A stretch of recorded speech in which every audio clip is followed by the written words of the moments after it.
Upload ചെയ്യാൻ ഒരുപാട് വൈകി എൻ്റെ ഉത്സവം വ്ളോഗിൻ്റെ ബാലൻസ് ആണ് ഇത്.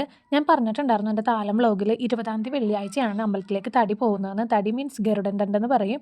അപ്പോൾ ആ വ്ളോഗാണ് എൻ്റെ വീടിൻ്റെ തൊട്ടടുത്ത വീട്ടിൽ നിന്നാണ് തടി ഇറങ്ങിയിട്ടുണ്ടായിരുന്നത്. രാത്രി 9 മണിയോടെ തടി ഇറങ്ങിയിട്ടുണ്ടായിരുന്നു. അത് ഓരോരോ സ്ഥലത്ത് നിന്ന് മറ്റേ നാസിക് ഡോളൊക്കെ ഉണ്ടാവും. അതൊക്കെ കൊട്ടിയാണ് പോവാറ്. അതിനൂനാണെങ്കിൽ ചെണ്ട കൊട്ടാനായിരുന്നു ധൃതി. ചേട്ടനും മാമനും മാറി മാറി അയാളെ കൊണ്ടുപോയി ചെണ്ട കൊട്ടിക്കണായിരുന്നു കേട്ടോ.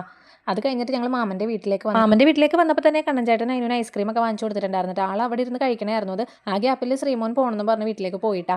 അപ്പോൾ അത് കഴിഞ്ഞ് മാമൻ്റെ വക ഡാൻസ് ഒക്കെ ഉണ്ടായിരുന്നേ. അത് കുറച്ച് നേരം ഞാൻ ഷൂട്ട് ചെയ്ത് വെച്ചിട്ടുണ്ടായിരുന്നു. അപ്പോൾ ചേച്ചി അവിടെ ഇരുന്ന് പറയായിരുന്നു അപ്ലോഡ് ചെയ്യരുതിട്ട്, നാണം കെടുത്തിട്ടെന്ന് തന്നെ പറയണമായിരുന്നു. അതുകൊണ്ട് എല്ലാ ക്ലിപ്സും ഞാൻ ഇട്ടിട്ടില്ല. അപ്പോഴാണ് ശ്രീമോൻ വിളിച്ചിട്ട് പറഞ്ഞത് 2ാമത്തെ തടി അമ്പലത്തിലേക്ക് എത്തിയിട്ടുണ്ടെന്ന് പറഞ്ഞിട്ട്.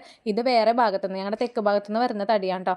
ആ തടിയാണ് ആദ്യം അമ്പലത്തിലേക്ക് കയറിയിട്ടുണ്ടായിരുന്നത്. അങ്ങനെ ഞങ്ങൾ വേഗം മാമൻ്റെ വീട്ടിൽ നിന്ന് അമ്പലത്തിലേക്ക് വന്നിട്ട് തടി കാണാൻ വേണ്ടിയിട്ട്. എനിക്ക് 2ാമത്തെ തടിയാണ് ഏറ്റവും ഇഷ്ടമായത്. അതായത് ഈ തെക്കും ഭാഗത്തുനിന്ന് വന്ന തടിയാണ് എനിക്ക് കൂടുതൽ ഇഷ്ടമായിട്ടുണ്ടായിരുന്നത്. അങ്ങനെ തെക്കും ഭാഗത്തുനിന്ന് വന്ന തടി അമ്പലത്തിലേക്ക് കയറുന്ന സമയത്ത് ഞങ്ങളുടെ അവിടെ നിന്ന് പുറപ്പെട്ട തടി അമ്പലത്തിലേക്ക് വന്നിട്ടുണ്ടായിരുന്നേ. പിള്ളേരൊക്കെ ഭയങ്കര തുള്ളായിരുന്നു കേട്ടോ നാസിക് ഡോളിൻ്റെ ഒക്കെ ഒപ്പം. തടി അമ്പലത്തിലേക്ക് കയറുന്ന ഭാഗമാണ് ഇത്. ഗണ്ഡാകർണ ക്ഷേത്രത്തിലാണല്ലോ തടി വഴിപാടുള്ളത്. അപ്പോൾ ഗണ്ഡാകർണൻ്റെ നടക്കിലേക്ക് തടി കൊണ്ടുപോവാണേ.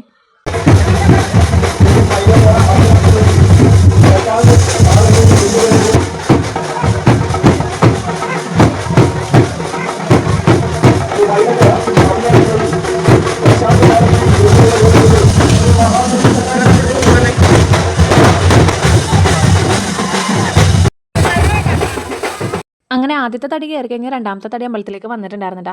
ഏകദേശം 12 മണിയോടെയാണ് തടി അമ്പലത്തിലേക്ക് കയറാറുള്ളത്. അതിനുവാണെങ്കിൽ അതിൻ്റെ ഇടയിൽ ഐസ്ക്രീം വണ്ടിയൊക്കെ കാണിച്ചിട്ട് ഭയങ്കര ബഹളമായിരുന്നിട്ട് ഐസ്ക്രീം വേണമെന്ന് പറഞ്ഞിട്ട്. ഉത്സവം തുടങ്ങിയിട്ട് എല്ലാ ദിവസവും ആൾ ഓരോ ഐസ്ക്രീം വെച്ച് കഴിക്കുന്നുണ്ടായിരുന്നു. അതിൻ്റെതായ ചുമ അവന് തുടങ്ങിയിട്ടുണ്ടായിരുന്നു. അതുകൊണ്ട് ഇനി ഐസ്ക്രീം വാങ്ങിച്ചു കൊടുക്കണ്ടെന്ന് പറഞ്ഞപ്പോൾ അവന് ടോയ് എന്ന് പറഞ്ഞായിരുന്നു ബഹളം. പിന്നെ അമ്മായി കൊണ്ടുപോയി ഒരു ടോയ് അവന് വാങ്ങിച്ചു കൊടുത്തിട്ട് പിന്നെ അതിൻ്റെ പുറത്തായിരുന്നിട്ട് അതിന് തുള്ളുമ്പോഴൊക്കെ ടോയ് കൈ പിടിച്ചിട്ടാണ് തുള്ളിക്കൊണ്ടിരുന്നത്. അങ്ങനെ 2ാമത്തെ തടി അമ്പലത്തിലേക്ക് കയറി കഴിഞ്ഞ് നമ്മൾ നേരെ വീട്ടിലേക്ക് പോകുന്നിട്ടാ. അപ്പോൾ ഇന്നത്തെ കുഞ്ഞുകൂടി ഇത്രേ ഉള്ളൂ. പോസ്റ്റ് ചെയ്യാൻ വളരെയധികം വൈകിയൊരു വ്ളോഗാണ് ഇത്.